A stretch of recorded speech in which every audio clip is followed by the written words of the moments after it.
That chip deal is so bad. We put up billions of dollars for rich companies to come in and borrow the money and build chip companies here, and they're not going to give us the good companies anyway. All you had to do is charge them tariffs. If you would have put a tariff on the chips coming in, you would have been able to, just like the auto companies, no different. You know, Taiwan, they stole our chip business, okay? They want us to protect, and they want protection. They don't pay us money for the protection, you know? The mob makes you pay money, right?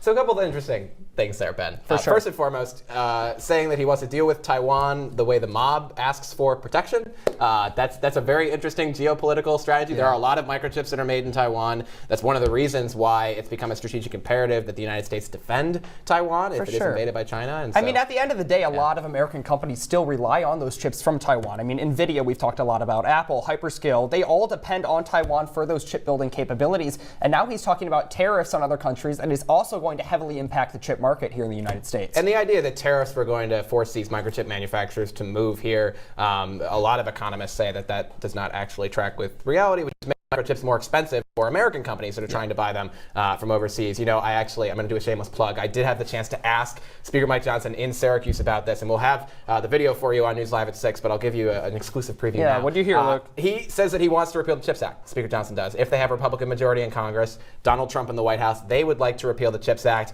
I then asked Congressman Williams, who was standing right behind him, if he wants to repeal the CHIPS Act, and he said no. He said that I will tell Speaker Johnson, hey, maybe let's not do that, basically. I'm paraphrasing I mean, a little bit. It definitely could possibly affect jobs here, will affect jobs here in the Syracuse area. Affect jobs but here. also the entire technology supply chain. I mean, the way that those tariffs are dealt out, that's going to increase prices for everyone. Inflation's going to go up in that sector specifically. Well, the decline of U.S. manufacturing jobs is affecting a lot of people in these swing states in the presidential race. Pennsylvania is definitely one of them. An independent Senator Bernie Sanders has been on the ground there in battleground Pennsylvania. He was talking to working class voters there about why they shouldn't support Donald Trump. Take a listen to this. It bothers me. I don't mind billionaires voting for Trump. I expect that.